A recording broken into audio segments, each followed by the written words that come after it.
sus hijos y pues todo eso. Entonces,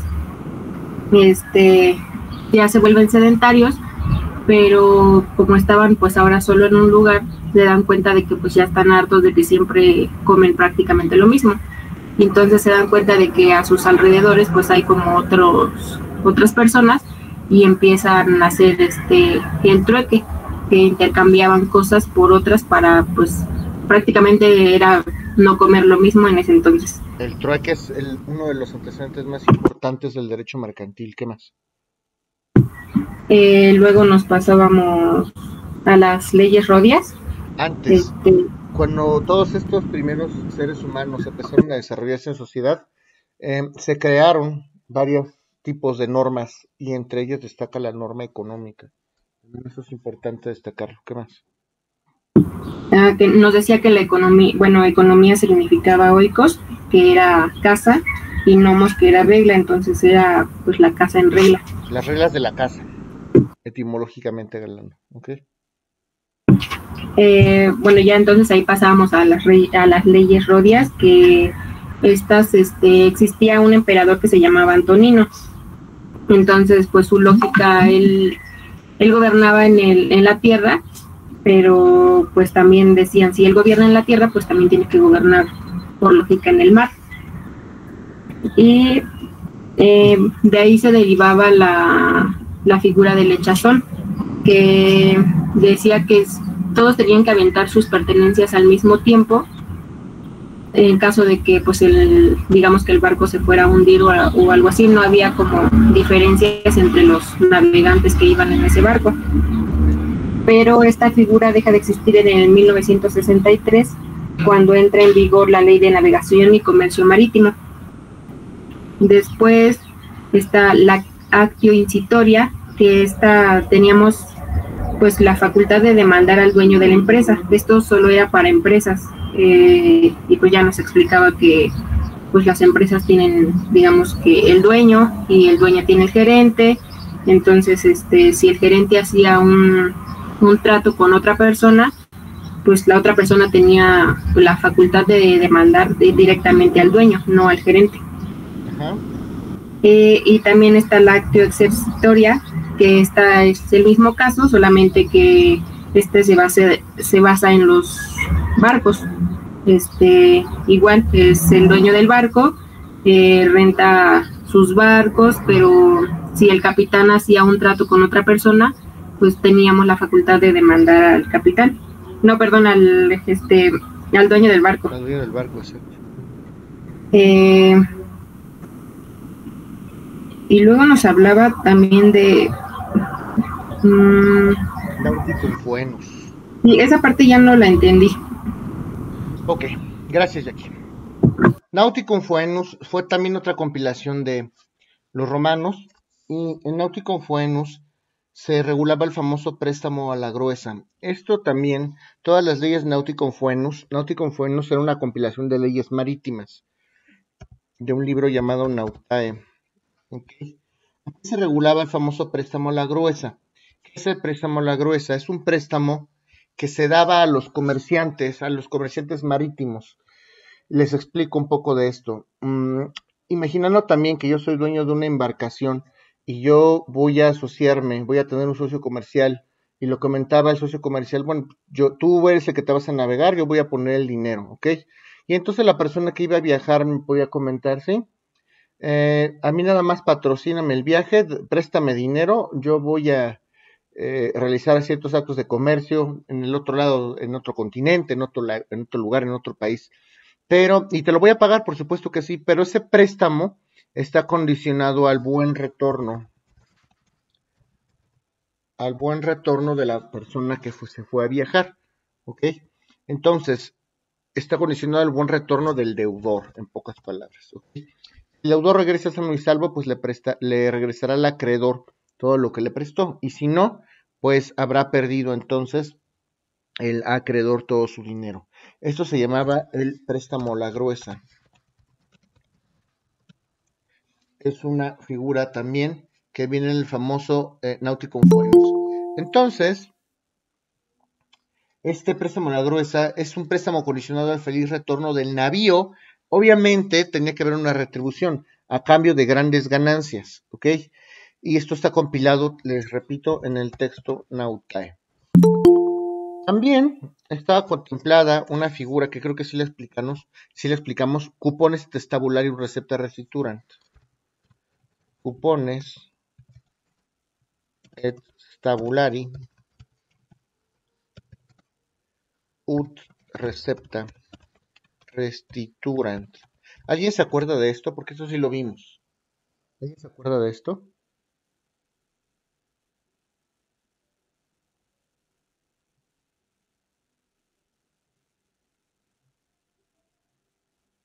¿Alguien que se acuerda de esto que estoy comentando?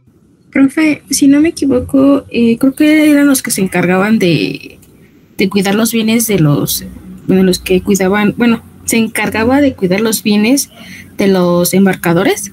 Sí, sí, es correcto. Okay. Son obligaciones a cargo de marinos y de posaderos, obligaciones consistentes en custodiar y devolver el equipaje de los pasajeros. Vale la pena mencionar el contenido, que estas leyes también se encontraban en el contenido en el digesto. El digesto es una de las leyes, de las compilaciones de leyes civiles más famosas en Roma. Y ahí, incluso en el propio digesto, que también lo hablamos en la clase pasada, ahí también se encontraba prevista la famosa Lex Rhodia de Iactu, que esto faltó por ahí, Lex Rhodia de Iactu, que son las famosas leyes rodias que acabamos de recapitular a través de Jackie hace un momento. El digesto es una compilación entonces en Roma bastante importante. En la Lex Rhodia de Iactu, ya lo habíamos mencionado, se regulaba la figura de la echazón antes mencionada. Bueno, y ahora hablando un poco de esto, al final, en Roma era muy solemne en sus relaciones jurídicas, y esto es algo que tienen que saber. Para que una persona fuera considerada persona en Roma, necesitaba tener 3 estatus de la personalidad. El status libertatis. Aquellas personas que eran libres tenían este estatus, el status libertatis. Si una persona, o bueno, si un ser humano era esclavo, no tenía el status libertatis. De hecho, los esclavos eran considerados como cosas, ni siquiera como bienes. Si el pater familia, o el padre de familia, dueño de un esclavo, consideraba que ese esclavo, cual si fuera un objeto, era inservible, pues podía matarlo o dárselo de comer a sus bestias, o lo que él quisiera, porque es un objeto, no es un humano. Las personas que son libres tenían el status libertatis. Las personas que nacieron libres, que nunca han sido esclavos, se les conocía como ingenuos. Y las personas que nacieron siendo esclavos o que en algún momento de su vida fueron esclavos y que adquieren la libertad en un momento posterior, se les conocía como los libertos. Y obviamente los libertos, a pesar de que tenían el status libertatis, pues no podían acceder a cargos públicos.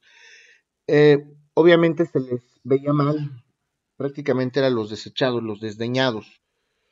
Y ese es el status libertatis. También tenían que gozar del status civitatis. El status civitatis. Las personas que tenían el status civitatis eran consideradas como ciudadanos romanos. Ciudadanos romanos. Si ya era considerado como ciudadano en Roma, tenía este estatus. Y el tercer estatus, el status familiae. Todas las personas, para ser consideradas personas en Roma, tienen que pertenecer a una familia o a una domus. Se le llama domus. En Roma la familia era una domus. Si yo no pertenecía a alguna familia y no estaba bajo la tutela de algún, o bajo el resguardo de algún padre de familia, de algún pater familia, pues no tenían este estatus familiar. Fíjese todo lo que se necesitaba en Roma para ser una persona. Necesitaba ser libre, ciudadano y miembro de una familia. Tenía que contar con el estatus libertatis, estatus civitatis y estatus familiae. ¿Hasta aquí tienen alguna duda de esto que estoy comentando?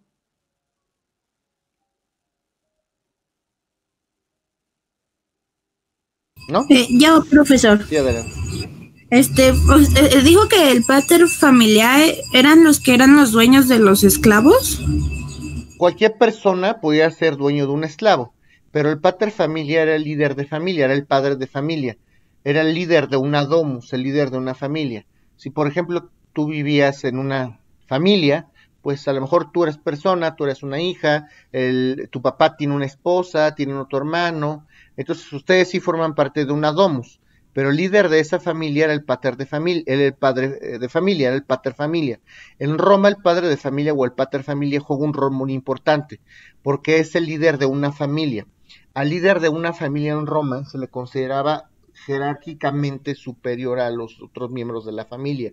Él tenía la última palabra. De hecho, los pater familias o los padres de familia más sabios se reclutaban y hacían las veces de consultores en el Senado. Pero el ser líder de una familia era bien visto y tenía una importancia preponderante en Roma. ¿Sí me explico? Sí, gracias, profesor. ¿Alguien más? Bueno, había sanciones por virtud de las cuales se podía perder alguno de estos estatus de la personalidad. Y vamos a hablar de la figura de la capitis diminutio.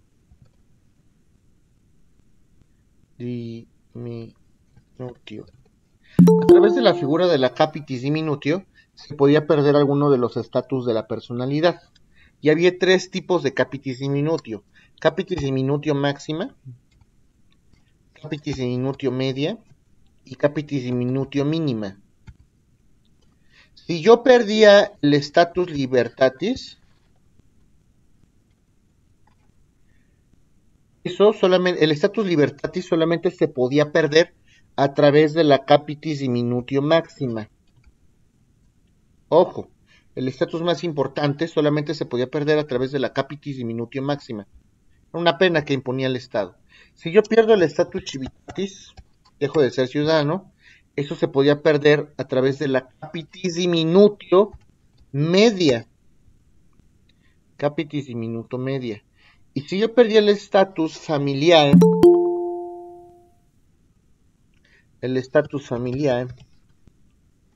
eso se perdía a través de la capitis diminutio mínima. Repito, capitis diminutio en sus tres modalidades. La capitis diminutio era una sanción impuesta por el Estado romano para perder los estatus de la personalidad. Si una persona pierde el status libertatis, era a través de la capitis diminutio máxima. Si una persona perdía el status civitatis o la facultad de ser ciudadano, lo perdía a través de la capitis diminutio media. Y si una persona perdía el status familiar o la capacidad de ser miembro de una familia, era a través de la capitis diminutio mínima. ¿Sí está claro eso que les estoy comentando? ¿O alguien tiene alguna duda? No, maestro. Ok. Continuamos entonces. Debo mencionarles, ya lo hemos referido en clases anteriores, que no existía un solo derecho mercantil autónomo en Roma. Recuerden entonces que el derecho mercantil y el derecho civil eran un solo derecho. En derecho privado romano solamente había una sola rama, y era el derecho civil. El derecho civil comprendía las relaciones entre todos los particulares, también incluyendo los comerciantes. Además, como ya les había platicado, los romanos veían a la actividad mercantil con desprecio. Pensaban que los jueces o los pretores romanos, que también ya habíamos platicado que los praetores eran los jueces, un pretor romano era un juez, y un praetor peregrino era un juez que solucionaba conflictos en las provincias que conquistaba Roma. Entonces, como las actividades de los comerciantes no eran tan importantes para los romanos, y además estas actividades de los comerciantes necesitaban ser resueltas con rapidez, porque recuerden que el elemento, el factor o el recurso más importante para los comerciantes es el tiempo. Los comerciantes no pueden estar perdiendo el tiempo, no pueden perder tiempo documentando un gran número de operaciones, no pueden perder tiempo tardándose en un juicio con muchísimas formalidades. Entonces, los pretores en Roma lo que trataban de hacer era ajustar sus leyes para hacer los procedimientos más ágiles. Y lo que pensaban algunos ciudadanos romanos es que gracias a la existencia de los comerciantes, los pretores empezaron a actuar de una manera más flexible, una manera más laxa. Entonces, el actuar o la manera en que se conocían los pretores se criticaba mucho en la manera en que actuaban frente a los comerciantes. Si algún pretor iba a resolver algún problema entre comerciantes, pues se aplicaba leyes más flexibles, más laxas, Los romanos pensaban que dirimir estas controversias por parte de los pretores era una flexibilidad del derecho pretoriano o de los jueces. Solamente los esclavos y la gente del pueblo era lo que asumían los romanos, se les tachaba como comerciantes. De hecho, estos pretores trataban de encontrar siempre una solución adecuada a cada caso comercial. Eso sí, vale la pena destacarlo de la actividad pretorial con referencia a estos comerciantes. Eran flexibles, las leyes mercantiles en Roma eran flexibles, no son tan precisas, no son tan detalladas como otro tipo de legislación, como la legislación civil, que es sumamente detallada. La mercantil no. La actitud de desdén de los romanos hacia el comercio, les había platicado, se documenta a través de los escritos de varios juristas representantes o importantes en Roma. Entre ellos está Cicerón, el propio Cicerón. Cicerón, ya les había platicado que es una figura destacada, uno de los abogados más destacados en Roma. Les había recomendado por ahí el libro de la columna de hierro, donde se hablan acerca de estos juicios, de las peripecias y de las anécdotas de Cicerón. Se decía que Cicerón, con tal de ganar un proceso, ridiculizaba a sus contadores en juicio. Llegó a contratar vagabundos y prostitutas para hacerlos declarar en algún proceso, y esto obviamente, a pesar de causar mucha polémica, controvertido, no era del todo bien visto. Entonces, de todas maneras, Cicerón sí fue un sabio y un gran exponente en el derecho romano, y Cicerón refirió en sus obras justamente la manera en que se diseñaba esta actividad romana o esta actividad de comercio por parte de los romanos. Y hay una frase, una locución latina muy famosa de Cicerón, la voy a anotar a continuación.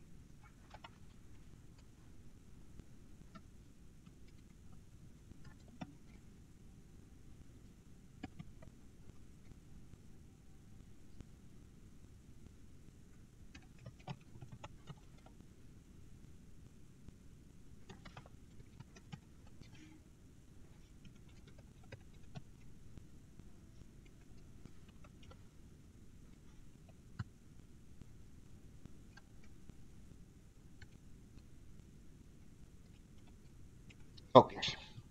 Mercatura signum sordida putanda est, sigmamna e copiosa non est ad modum vituperanda. Todas las locuciones latinas evidentemente se preguntan tal cual en el examen, ¿eh? Entonces tienen que saberlas. Mercatura si tenuis sordida putanda est, si magna copiosa non est ad modum vituperanda.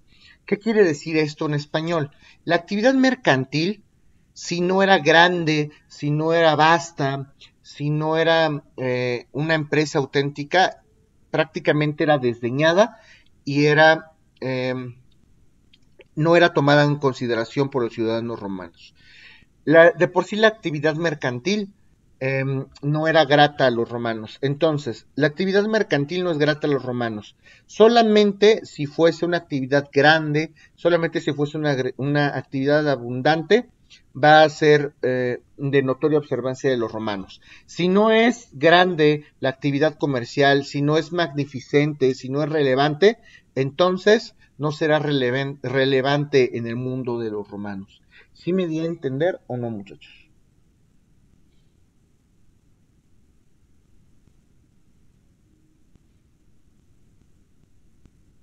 ¿Está claro o no está claro?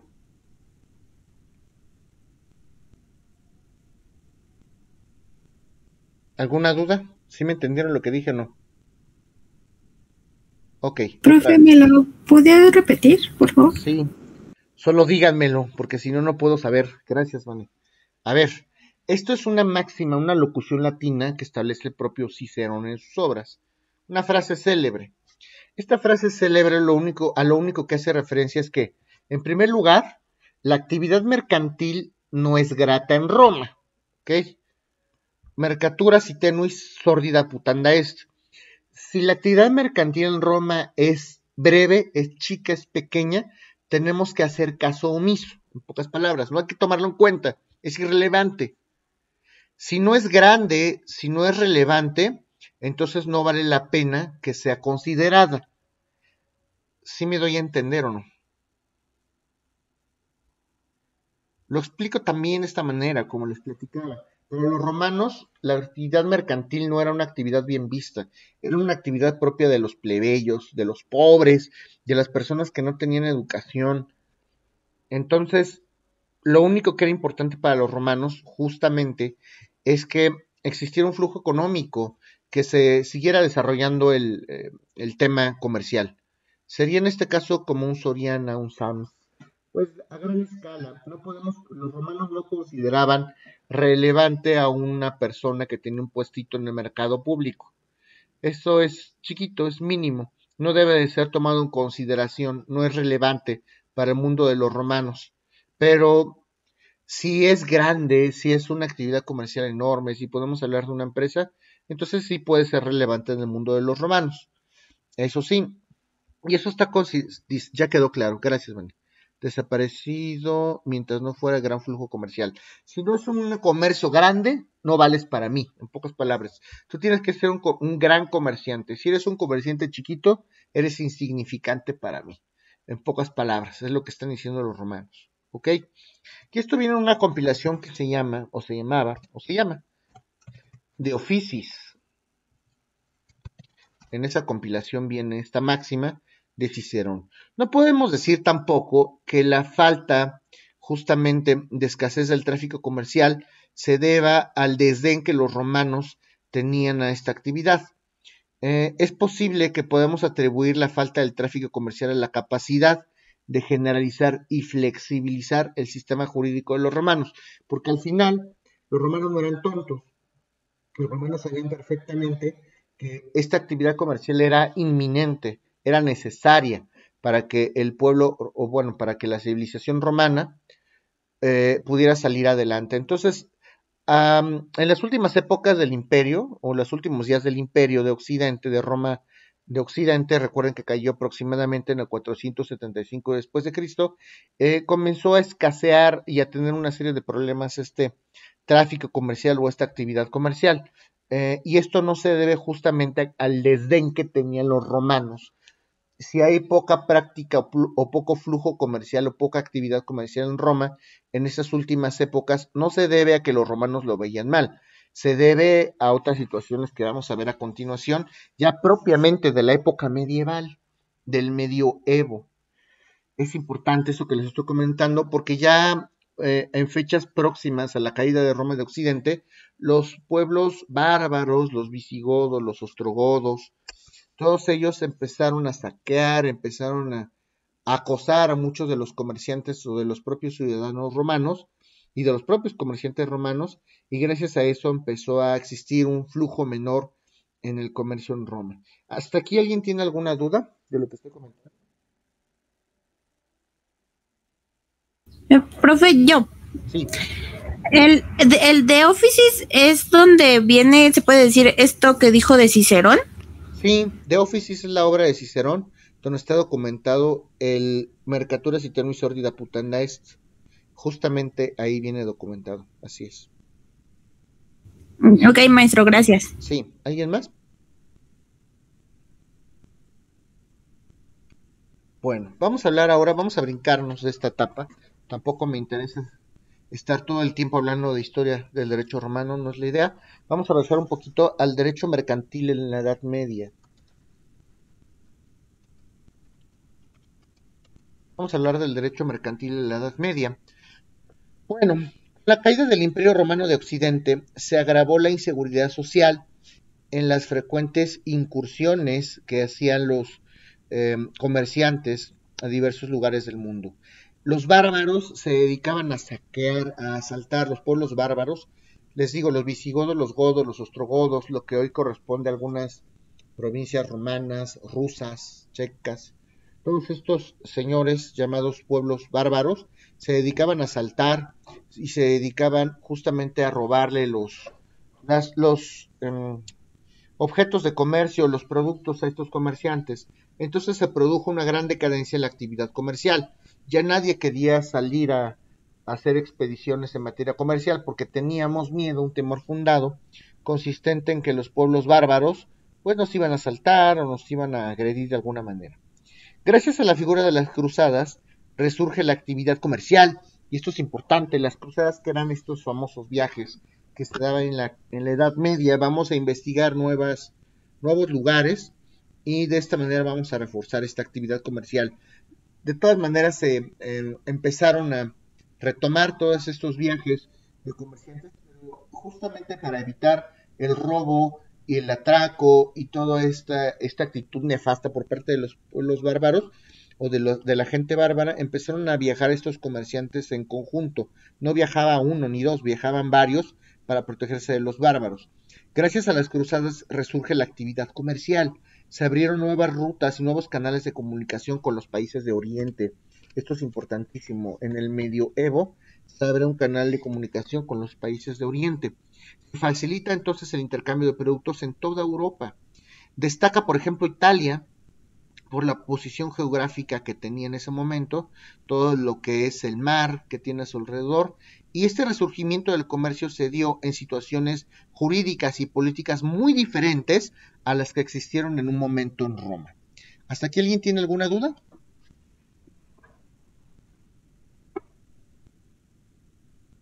No, maestro. Okay. Continuamos. Entonces, ¿subsisten algunas figuras propias del derecho romano? Sí, no podemos erradicar del todo el derecho romano, pero el derecho romano ya no es el derecho aplicable oficial. Ya no existe esta flexibilidad por parte de las normas que aplicaban los pretores para que los casos que tenían que juzgarse donde se involucraban comerciantes se adaptaran estas normas al caso concreto. Recuerden que cuando los pretores dirimían o extinguían un conflicto entre comerciantes, trataban de adaptar las normas al caso concreto. Ya no existía esta flexibilidad en el medioevo. El derecho romano se vuelve entonces anacrónico, ya no es aplicable, fuera de tiempo. Todas estas compilaciones romanas de leyes documentadas en el Corpus Iuris Civile. El Corpus Juris Civile, para los que no sepan, es una compilación de leyes romanas. Esto por cultura general todos los abogados lo deben de saber. El Corpus Juris Civile era la compilación de leyes civiles. Novellae institutas pandecta y codex Justiniano. Estos principalmente, entre otros libros, estos son los 4 más destacados que componían esta compilación del Corpus Juris Civile. El Corpus Juris Civile, al querer ser retomado por la gente del medioevo, evidentemente no era bien entendido, porque los romanos fueron grandes juristas y qué mejor que ellos mismos para desdeñar, para desentrañar el verdadero sentido de estas normas. Solo ellos entendían hasta este momento histórico por qué se crearon esas normas y en qué casos iban a ser aplicados. Entonces, pues ya era un derecho que resolvía controversias del pasado. Eso significa anacrónico, fuera de tiempo.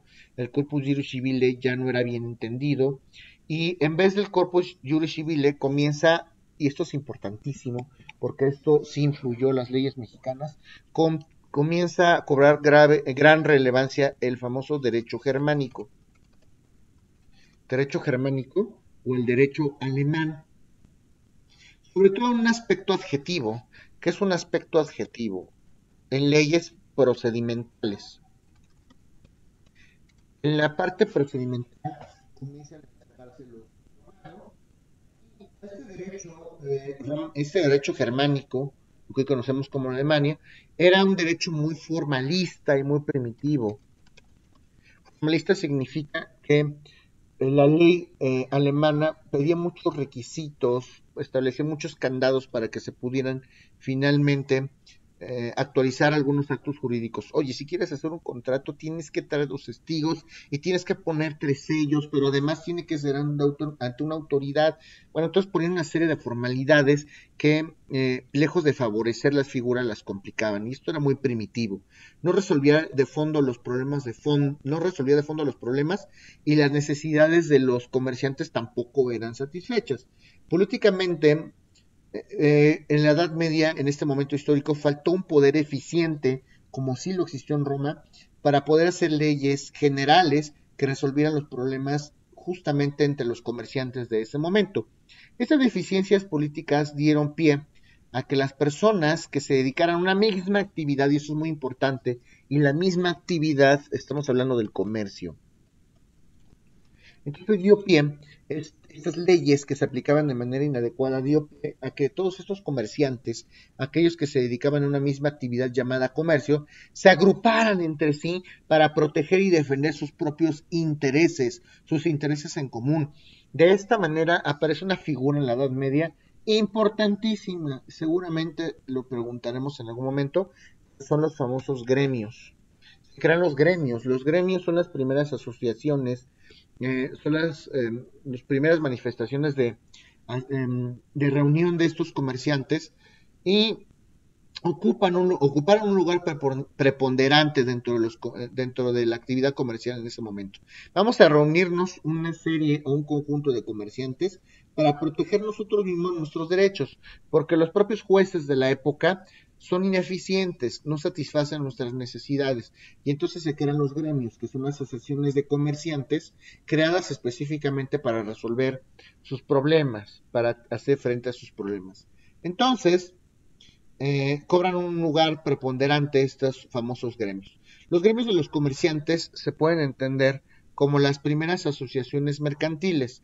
Esto es un antecedente propio del derecho societario.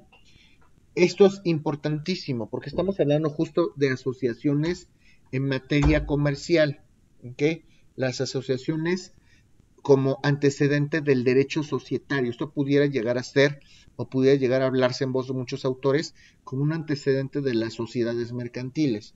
Establecieron entonces estos gremios, tribunales específicamente diseñados para dirimir o extinguir las controversias entre los propios agremiados. A ver, tú formas parte de mi gremio de comerciantes. Si formas parte de mi gremio de comerciantes vas a tener un beneficio, un enorme beneficio. Si tú tienes diferencias o tienes algún pleito con otro comerciante, vas a poder extinguir tu controversia como comerciante en este gremio, por el simple hecho de pertenecer a nuestro gremio. Estos juicios se llevan a cabo entre los gremios, a los agremiados, si las formalidades habituales que tanto se ostentaban en el derecho alemán. Los procedimientos del Estado en ese momento, de cualquiera de los estados de Europa, recuerden que era muy formalista.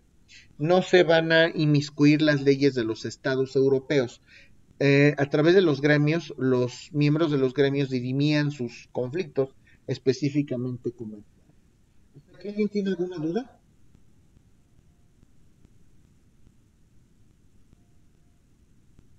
No, esto. Ok.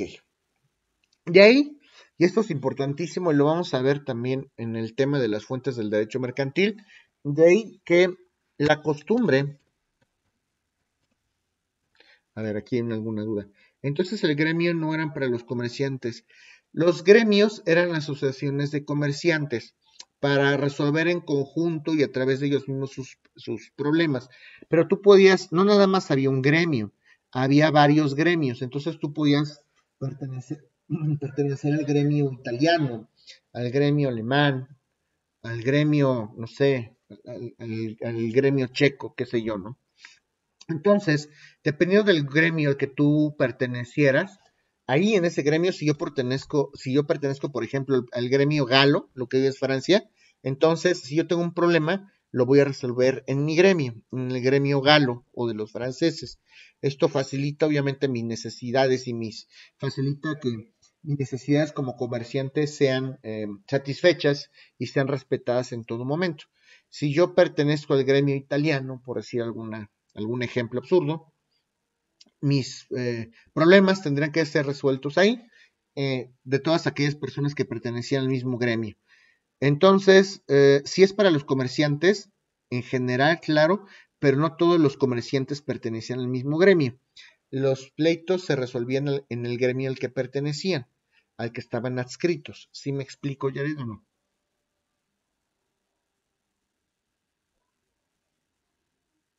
Bueno. Entonces, ok. Entonces les platicaba que la costumbre, gracias a todas estas prácticas que se llegan a desarrollar en los gremios se empiezan a extinguir, a dirimir, a tramitar auténticos procesos mercantiles. Por eso es que también las leyes alemanas destacan en la parte adjetiva, en la parte procedimental. Y gracias a esto se instituye la famosa costumbre. Lo vamos a ver en las fuentes del derecho mercantil. Una de las fuentes por excelencia del derecho mercantil es la costumbre. Vamos a ver más adelante qué es eso. Pero vamos a decir que si los integrantes de un gremio son comerciantes, pues no necesariamente tenían que ser abogados o conocedores del derecho. Entonces lo que hacían esas personas era dirimir, extinguir o tramitar los procesos entre comerciantes, solucionar esos procesos entre comerciantes a través de la famosa costumbre. A ver, vamos a empezar a resolver. ¿Cómo resolverías este pleito entre estos dos comerciantes? A ver, y se sentaban a platicarlo y a lo mejor en una audiencia pública y a lo mejor había defensores de estos comerciantes y pues de acuerdo a su ley al saber entender es como se dirimían estos conflictos. Y lo que hacían ellos es trabajar para resolver un nuevo conflicto basándose en el conflicto anterior. Una figura muy parecida a lo que hoy conocemos como el common law, los famosos precedentes. Entonces, utilizamos la costumbre o incluso en cuestiones de proceso. A ver, para hacerlo más ágil, en vez de enseñarme el documento donde dices que está documentado tu derecho, léelo rapidito, a diferencia de los procesos civiles donde sí se tenía que exhibir los documentos para que pudiéramos ver si son eficaces o verídicos. Aquí con los comerciantes no. Y se empiezan a radicar o a arraigar una serie de costumbres. A ver aquí rapidito, no quiero verlo, léelo rápido porque tenemos muchas cosas que hacer y muchos otros procesos. Aquí no necesito que me leas la ley ni que rindas ciertas protestas ni ciertas solemnidades. Aquí rapidito, expórme tu problema, lo platicamos y rápido nos vamos. Y todas estas formas que tenían ellos para dirimir las controversias se empiezan a arraigar y se vuelven costumbre. De ahí que el costumbre se empieza a arraigar o se empieza a instituir como una fuente del derecho mercantil. Decían entonces las personas de la región italiana, una cosa es que haya caído en el Imperio Romano de Occidente, porque además sobrevivió el Imperio Romano de Oriente que se volvió bizantino, y otra cosa es que ya no haya gente en Italia. La gente de Italia que seguía además trabajando el idioma latín como lengua oficial, también trabajó unas cuantas máximas, decían ellos.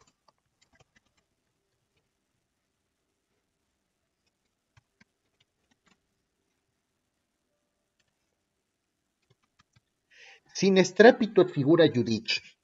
Eso es lo que decían estas personas que vivían en Italia, que todavía hablaban romano, los italianos, vamos a pensarlo así, que en ese momento histórico, conquistados por los pueblos bárbaros, decían, sin estrépito et figura judici, no necesitamos más formalidades legales, resuélvelo ya, resuélvelo sin mayor formalidad legal, eso significa sin estrépito et figura judici, sin mayor formalidad tenemos que resolver los conflictos.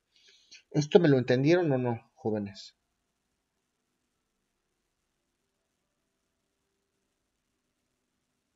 Ok. Entonces, no se aplicaban las normas del derecho común, se aplicaban los usos, en estos procesos se aplicaban los usos y las costumbres de los mercaderes. Lo vamos a ver más adelante. No es lo mismo un uso que una costumbre. La costumbre tiene dos elementos. Inveterato consuetudo topino ius necessitatis, que significa que la costumbre, lo vamos a ver más adelante, implica una conducta arraigada en la sociedad. Y el segundo elemento es que esa conducta que se arraiga y se prolonga en el tiempo tiene que ser aceptada. Entonces, estas normas del derecho común no se aplicaban, pero se aplicaban los usos y las costumbres, los usos de los mercaderes. De esta manera se crea un derecho consuetudinario. El derecho consuetudinario es el derecho basado en la costumbre. Entonces el derecho mercantil en la Edad Media se vuelve un derecho consuetudinario, derecho basado en la costumbre. Y este derecho está inspirado en satisfacer las necesidades de los comerciantes. Las resoluciones de los tribunales de estos gremios se fueron compilando, todas estas sentencias, estas resoluciones, se fueron compilando y se empiezan a crear una serie de compilaciones de leyes. Entonces ya tenemos algunas leyes que documentar o algunas reglas en materia comercial que pueden destacar. Ya hay leyes mercantiles documentadas, eso está bastante interesante, entre las que destacan estatutos, así se llaman, estatutos y ordenanzas. Estas dos son compilaciones de leyes mercantiles. Los gremios empiezan a documentar, a escribir todas aquellas fórmulas, todas aquellas leyes, aquellas maneras que utilizaban justamente para resolver las cuestiones mercantiles, y algunas de estas dos compilaciones son llamadas estatutos y ordenanzas. Estas leyes obviamente podían variar de un lugar a otro, dependiendo de la provincia, del gremio del que estemos tratando, pueden llegar a variar. ¿Esas leyes propiamente surgen de su aplicación? Por supuesto que sí. Se aplican tanto en los procesos que se tramitaban en los tribunales de los gremios que se vuelven costumbre. A ver, ya es muy común que en materia mercantil no tengamos que exhibir los documentos, simplemente los leemos para que la persona que va a decidir sepa qué dice, rapidito. Y eso se vuelve costumbre, y eso se vuelve derecho consuetudinario. Y esas reglas se empiezan a compilar, se empiezan a documentar, porque sí, se utilizaba mucho, momento a momento, en varios juicios. Entonces, esas compilaciones, entre otras, podemos hablar de estatutos y ordenanzas. ¿Sí quedó claro, Vane? Si no me dices. Pero como les comentaba, estas leyes pueden variar de un lugar a otro, porque no todas las regiones tienen la misma idiosincrasia o la misma manera de aplicar las leyes. Algunas recopilaciones adquirieron mayor auge que otras y eran acatadas en diversas regiones. Por ejemplo, destacan algunos como el Consulado del Mar. Destaca el Consulado del Mar. Esta se aplicaba en Barcelona, España. El Consulado del Mar dirimía conflictos marítimos en todos los puertos del Mediterráneo. En todos los puertos del Mediterráneo. También estaban los roles de Olerón. Los roles de Olerón tenían vigencia en el puerto de Vizcaya. En el famoso puerto de Vizcaya. Evidentemente también estamos hablando de España. ¿Alguien tiene alguna duda de lo que estamos comentando hasta ahorita?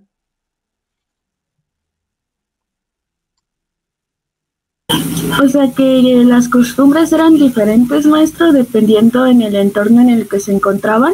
Sí, cada país tiene su diferente manera de ser. Incluso nosotros como mexicanos tenemos nuestra propia idiosincrasia. No podemos asumir que los mexicanos tenemos la misma manera de ser que los norteamericanos.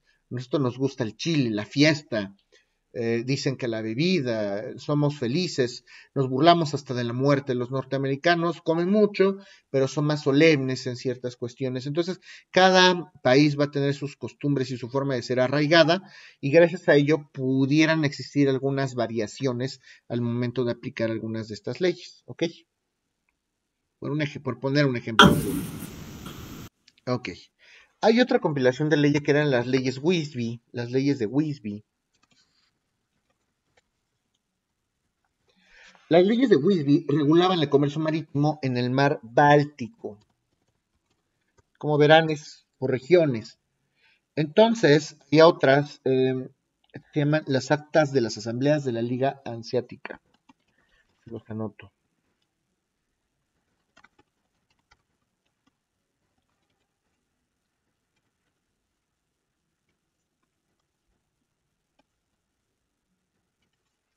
Las actas de las asambleas de la Liga Hanseática. Y estas normas, estas actas de las asambleas de la Liga Hanseática, eran normas que se aplicaban justo en el Mar del Norte, conocido como el Mar del Norte. En la formación del derecho mercantil influyeron la creación también, y esto es interesante, que empiezan a aparecer estas figuras, la figura de las ferias, las figuras de los mercados. Como dato curioso, estas ferias y estos mercados se crearon o se se veían primordialmente en lo que hoy es Francia, antes los galos. Las ferias, ya saben que es una feria, ya saben que es un mercado. Varias personas se ponían ahí en el suelo o en una mesita a vender productos, a vender comercio. Eso es una actividad meramente, preponderantemente comercial. Yo voy a hacer una serie de artefactos, voy a tallar piedras para que sean aretes, para que sean collares, voy a vender comida, voy a vender, no sé, papiros, lo que se les ocurra.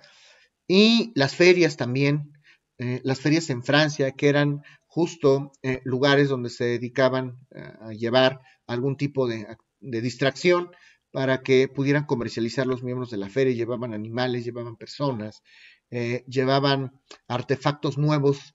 Científicamente hablando, en las ferias presentaban nuevos artefactos que pudieran hacer las veces de avances científicos y todas las personas estaban maravilladas.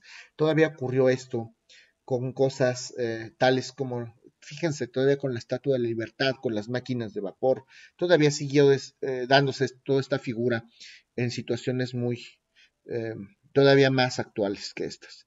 Entonces las ferias y los mercados también son antecedentes de esta actividad comercial, y justamente en estas ferias en Francia, que se daban en la región de Lyon y en la región de Champaña, en esas regiones empezaban a asentar estas ferias, estos mercados. Y entonces, si un comerciante ya escuchaba que iba a haber una feria, un mercado, tenía que ir porque esa era una oportunidad inminente para él. Estas ferias, estos mercados atraían a los comerciantes a estas regiones.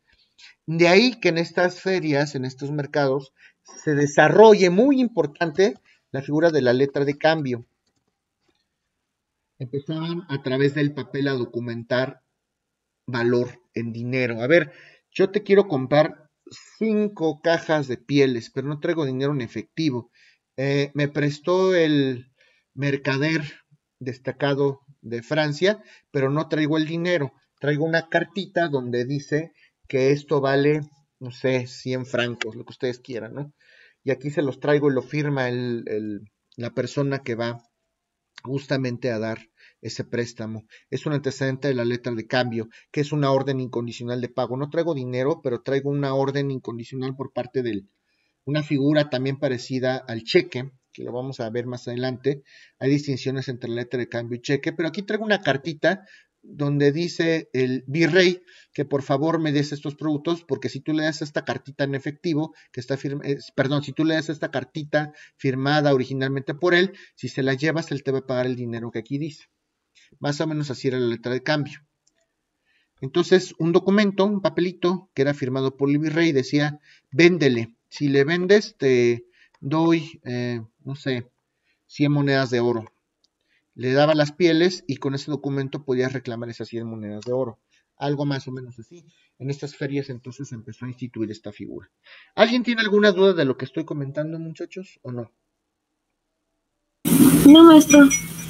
Yo, profe, pero es de las actas de las asambleas. Las actas de las asambleas de la Liga Hanseática eran leyes o eran ordenanzas o eran reglas que tenían como objetivo regular el comercio en el Mar del Norte, un llamado Mar del Norte. ¿Sí me explico? Sí, profesor, gracias. Sí. ¿Alguien más?